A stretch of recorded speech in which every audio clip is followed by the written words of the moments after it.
Bismillahirrahmanirrahim. Assalamualaikum warahmatullahi wabarakatuh. Waalaikumsalam warahmatullahi wabarakatuh. Allahu Akbar, Allahu Akbar, Allahu Akbar,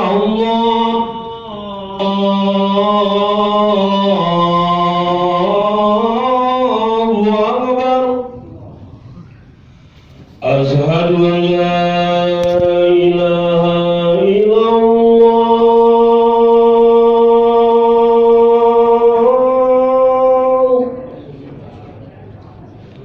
Asyhadu an la ilaha illallah. Asyhadu anna Muhammadar Rasulullah.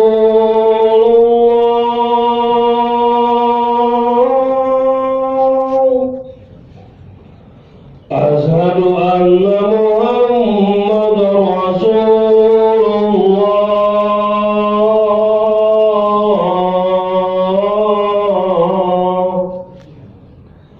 Hayya 'alas shalah.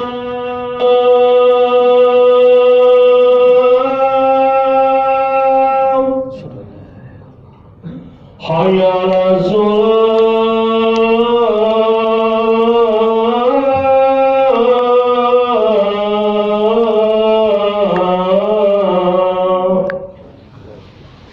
Hayya 'alal falah.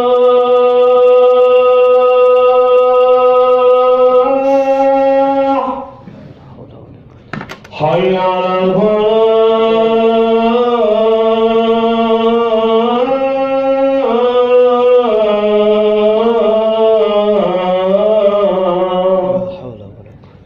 Allahu Akbar, Allahu Akbar. La ilaha illallah.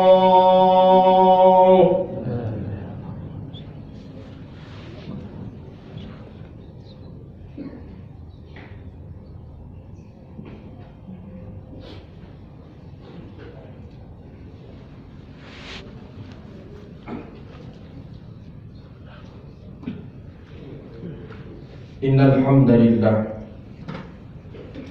Sungguh ya Allah, kami memuliakan-Mu. Nahmaduhu wa nasta'inuhu wa nastaghfiruh. Ya Allah, kami yang dhaif ini mengagungkan-Mu, dan kami memohon pertolongan kepada-Mu serta memohon ampun kepada-Mu ya Allah.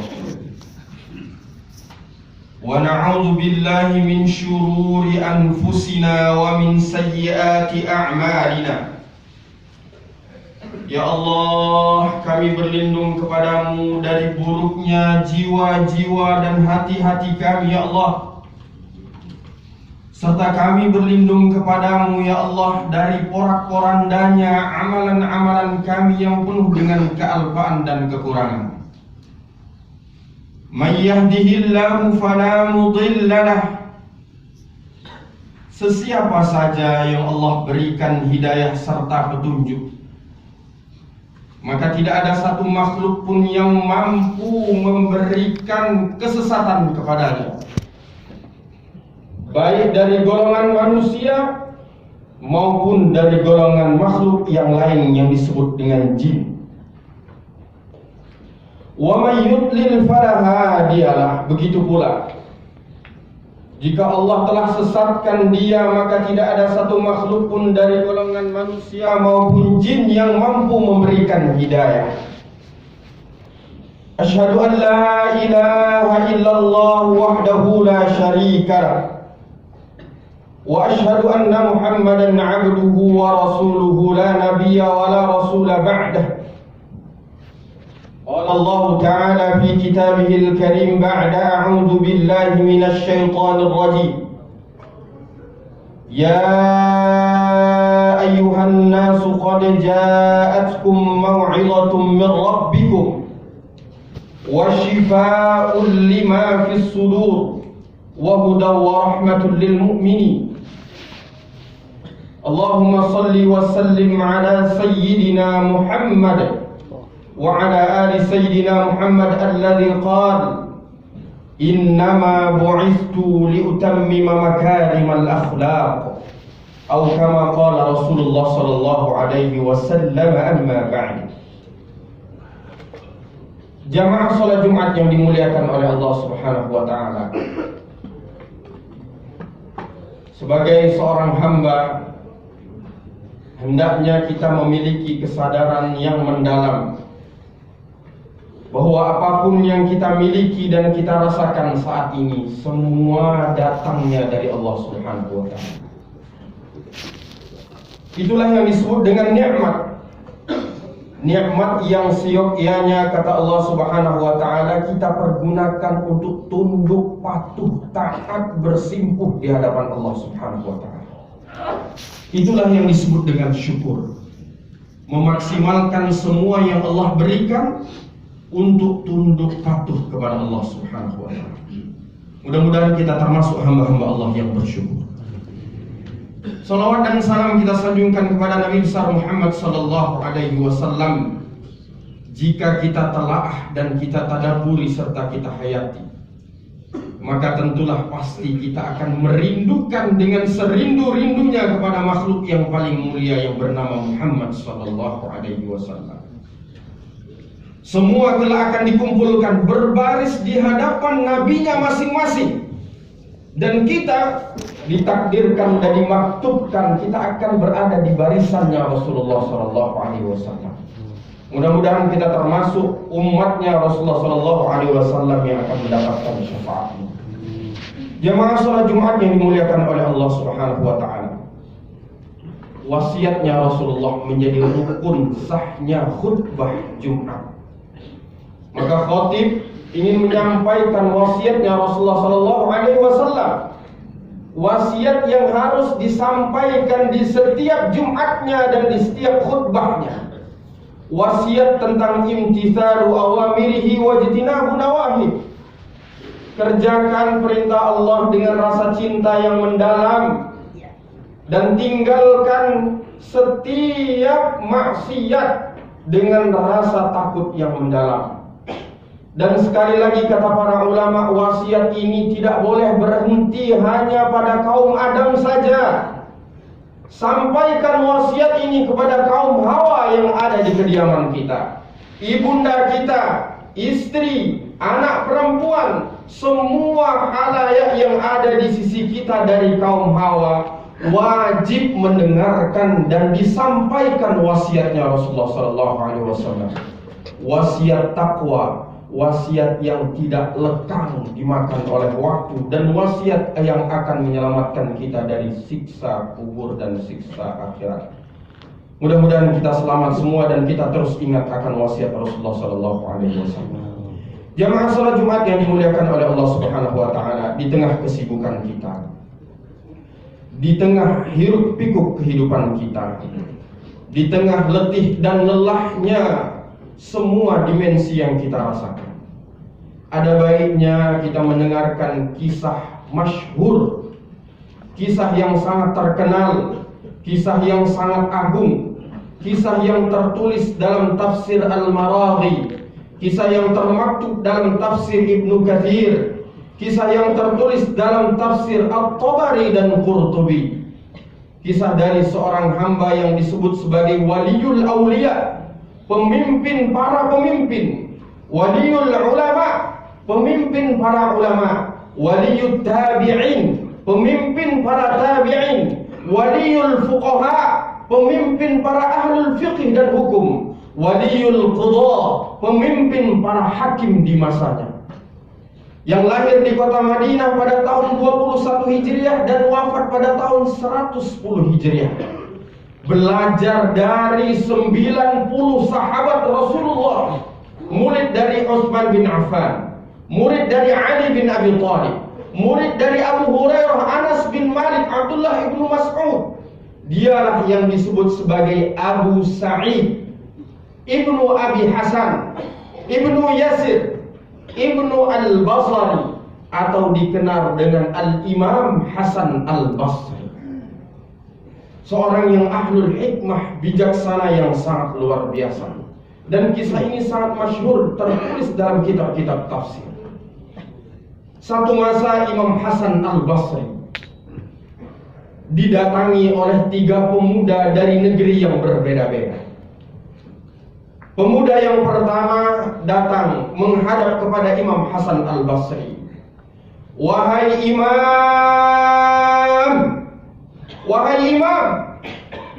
sungguh aku datang dari negeri yang sangat amat jauh dan di sana.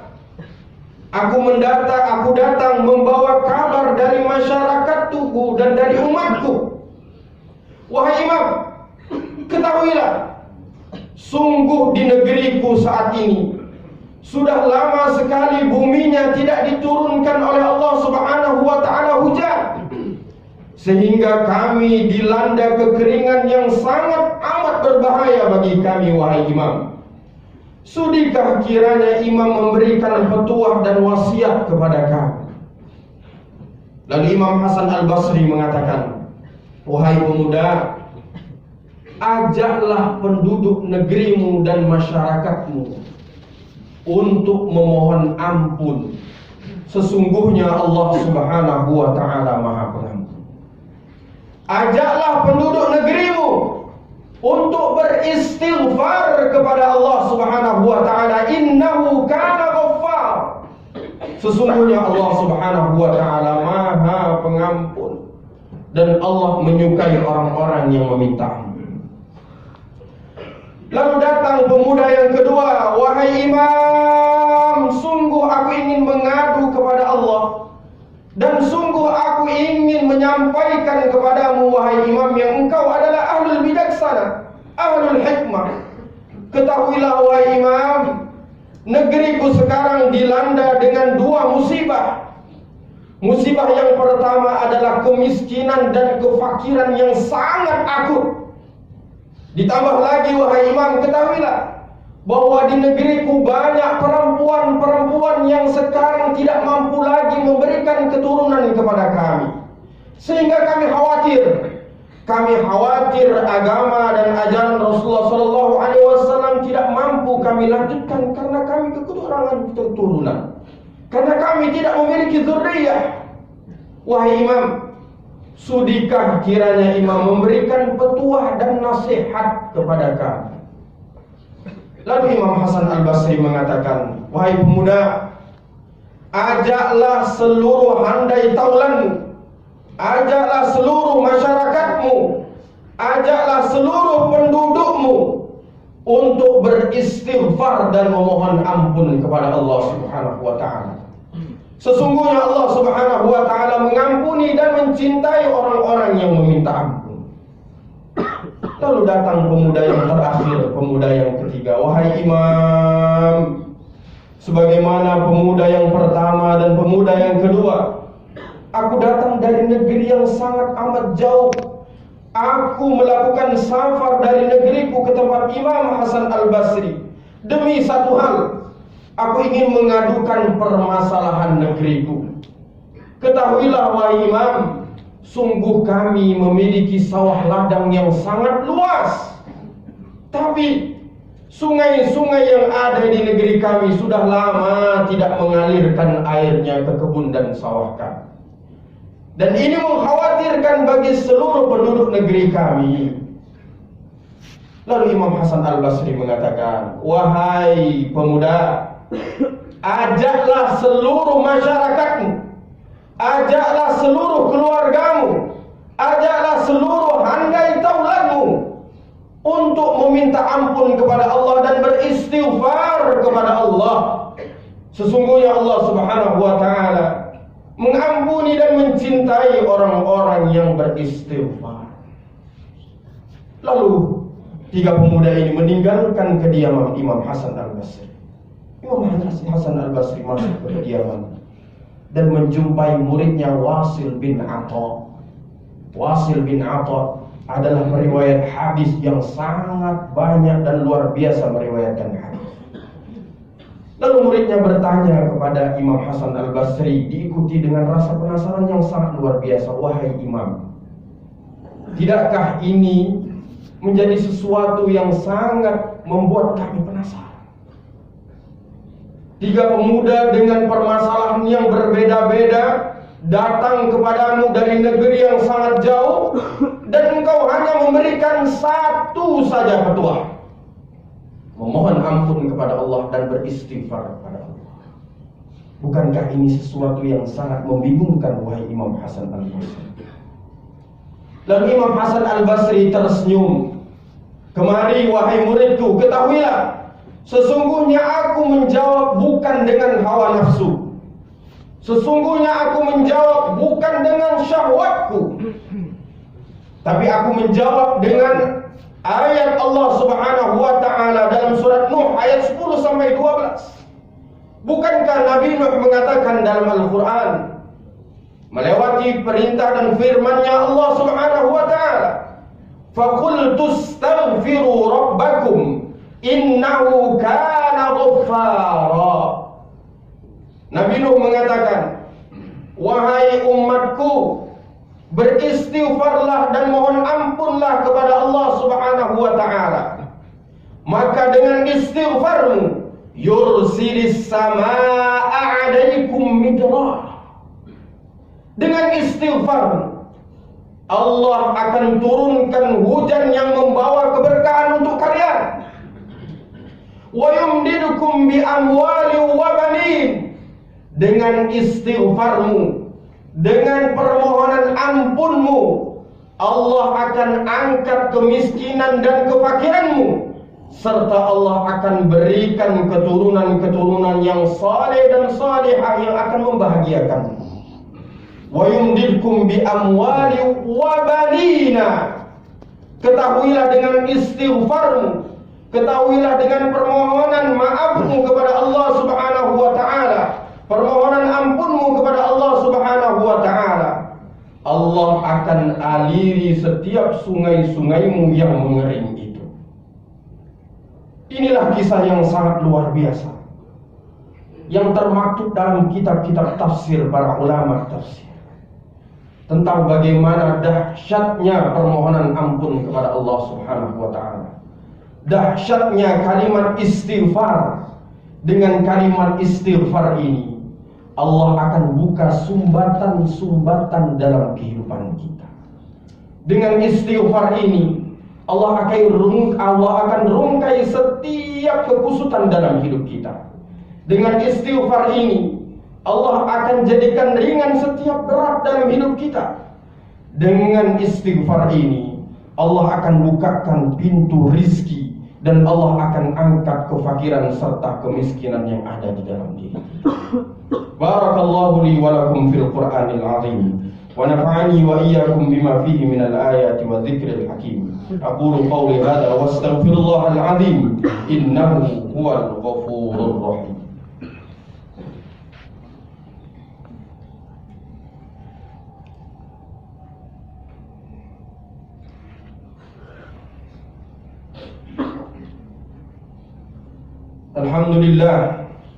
Alhamdulillahil wahidil qahhar al-azizil jabbar yukawwirul laila wan nahar. Asyhadu an la ilaha illallah wahdahu la syarika lah, wa asyhadu anna Muhammadan 'abduhu wa rasuluhu la nabiyya wa la rasula ba'dah. Qala Allah ta'ala fi kitabihil karim ba'da a'udzu billahi minasy syaithanir rajim, wal 'asr innal insana lafi khusr illa alladziina aamanu wa 'amilus shalihati wa tawassaw bil haqqi wa tawassaw bis sabr. Amma ba'd. Jamaah salat Jumat yang dimuliakan oleh Allah Subhanahu wa taala. Seringkali kita melupakan dalam setiap trouble, dalam setiap kesukaran, dalam setiap kekusutan, dalam setiap permasalahan yang kita hadapi, kita lupa akan Allah Subhanahu wa taala. Dan seringkali pula kita merasa dan tidak sadar bahwa apa-apa yang kita hadapi, apa-apa yang kita rasakan, terkadang itu disebabkan karena dosa, kealfaan dan kekhilafan kita. Surat Nuh ayat 10 sampai 12 mengajarkan kepada kita, kunci untuk membuka setiap hambatan dan sumbatan dalam hidup kita dengan beristighfar dan memohon ampun kepada Allah Subhanahu wa Ta'ala.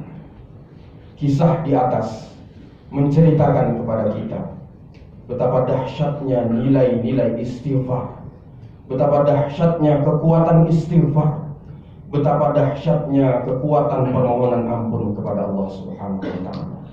Dari mimbar yang mulia ini, khatib mengajak diri khatib secara pribadi dan jamaah secara umum untuk kita memperbanyak istighfar kepada Allah Subhanahu wa Ta'ala.